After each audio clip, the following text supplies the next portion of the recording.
Assalamualaikum warahmatullahi wabarakatuh. Alhamdulillahirabbil alamin. Assalatu wassalamu ala asyrafil anbiya'i wal mursalin wa ala alihi washabihi ajma'in. Amma ba'du. Yang kami muliakan Kiai Haji Bustami Arisandi SHMH selaku Kepala Stai Darul Hikmah beserta keluarga besarnya alladzina wasalna wa ta'ala. Dan tak lupa pula saya hormati kepada Bapak Junaidi MPDI selaku dosen pembimbing mata kuliah belajar dan pembelajaran. Dan tak lupa pula kepada segenap teman-teman kampus yang saya banggakan dan saya cintai.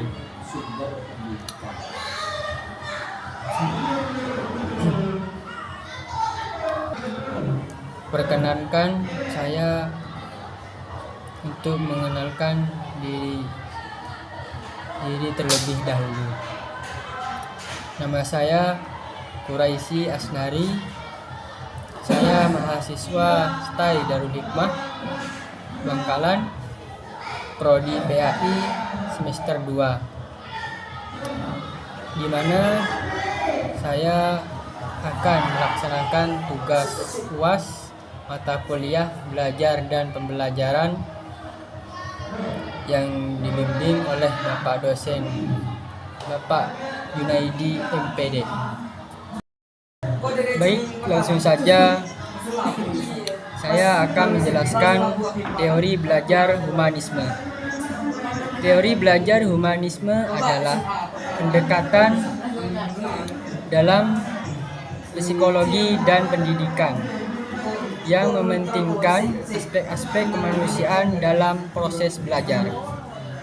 Teori ini juga fokus pada perkembangan unsur diri secara penuh dan pencapaian secara aktualisasi diri. Nah, setelah kalian tahu apa yang dimaksud dengan teori belajar humanisme, saya juga akan menjelaskan beberapa prinsip dari teori belajar humanisme. Teori belajar humanisme meliputi pertama, pentingnya pengalaman pribadi. Suatu pembelajaran akan efektif jika kalian sudah berpengalaman mengajar. Suatu pembelajaran tidak akan efektif apabila kalian tidak berpengalaman pribadi kalian. Jika kalian tidak pernah belajar, maka belajarlah.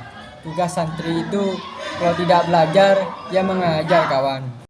Yang kedua ialah motivasi dan kebutuhan. Nah, suatu pembelajaran tidak akan efektif apabila tidak ada motivasi dan kebutuhan. Maksudnya, apabila seorang guru hanya mengajarkan atau menyampaikan materi saja terhadap muridnya, maka murid itu akan bosan. Maka dari itu, kalian harus menyampaikan motivasi kalian terhadap murid-murid kalian. Lanjut pada pembahasan yang ketiga ialah belajar yang berpusat pada siswa. Maksudnya bagaimana? Ketika seorang guru menyampaikan ilmu atau ilmu-ilmunya kepada seorang muridnya, maka harus berpusat pada siswanya. Maksudnya ialah harus tertuju pada muridnya agar murid tersebut paham terhadap materi yang disampaikan oleh gurunya. Kita sebagai guru harus menempatkan atau mengajarkan suatu pelajaran terhadap muridnya agar bisa memahami pelajaran tersebut. Lalu bagaimana caranya? Maka kalian harus tahu bagaimana cara memahami karakteristik siswa terlebih dahulu. Maka dari situlah ilmu akan berpusat pada siswa. Yang keempat ialah pentingnya hubungan antar manusia, hubungan antara guru dan murid, hubungan siswa dengan siswa yang lain, sehingga mereka bersikap positif dalam suatu pembelajaran. Dalam suatu pembelajaran tidak akan efektif apabila tidak mempunyai sifat kemanusiaan antara guru dan murid, baik itu guru sesama gurunya atau sesama muridnya dalam suatu pembelajaran. Pembahasan yang terakhir ialah teori yang nomor 5, prinsip nomor 5 ialah pembelajaran holistik, di mana pembelajaran holistik di sini meliputi aspek kognitif, emosional, sosial, dan individual. Teori humanisme juga menciptakan bagaimana suatu pembelajaran, bahwasanya guru itu harus memakai teori humanisme terhadap muridnya agar menciptakan hal yang positif terhadap muridnya. Sampai di sini, bila ada salah dari penjelasan saya dari awal maupun akhir, ihdinas siratal mustaqim. Assalamualaikum warahmatullahi wabarakatuh.